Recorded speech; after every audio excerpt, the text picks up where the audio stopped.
theistic evolution I think about the 60s, the Catholic Pope, I think Pope John Paul II, whatever Pope, said, we now believe in evolution, but we believe, because the evidence was overwhelming. All the hundreds of years before, the Catholic Church was as staunch as Muslims were against this evolution idea, especially human evolution. But by 1960s, they felt it's just, you have to deal with the evidences, and genetics was coming into its stride. So the Catholic Church took a huge turn and said, we now believe in evolution, but we call it theistic evolution. And by theistic evolution, they said, look, God was at the start of this. He wound up the evolutionary clock, right? And then he just left the clock there, and it unwound itself, and evolution played out as it did. Very much like God kicked off the Big Bang, he wound up the cosmic clock, then he left it there, and it just unfolded itself. And over the next 15,000 million years, we come to how the universe is today, or as you Americans call it, 15 billion years, right? Then they said evolution. The problem with that is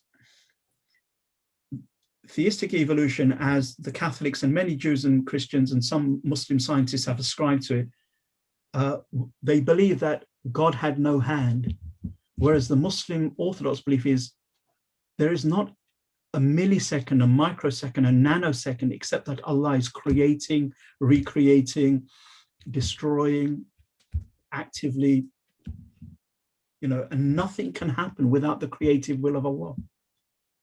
Nothing. And that means in its absolute sense.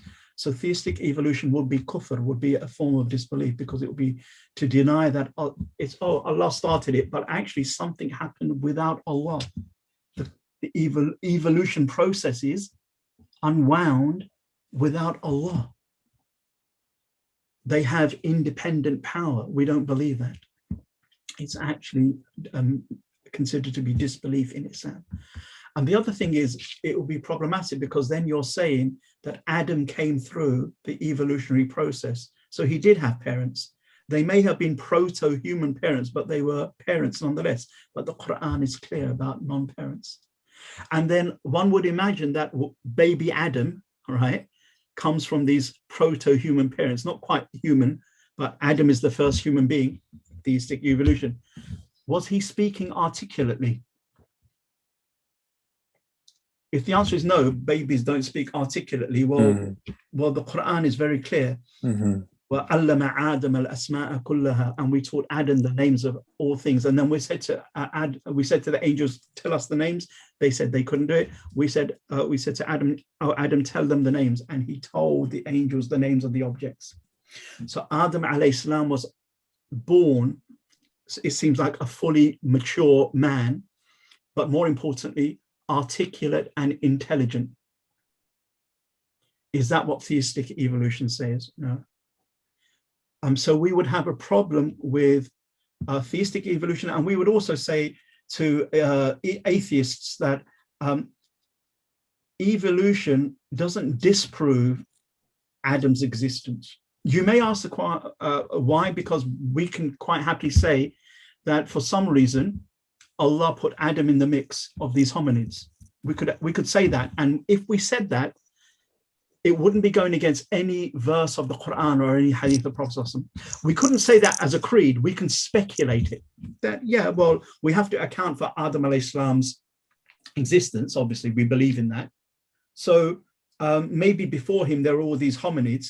And maybe, this is speculation, maybe, this 40,000 years of modern humans, Homo sapiens having modern behavioral traits, maybe that's when Adam alayhi salam, round about that period.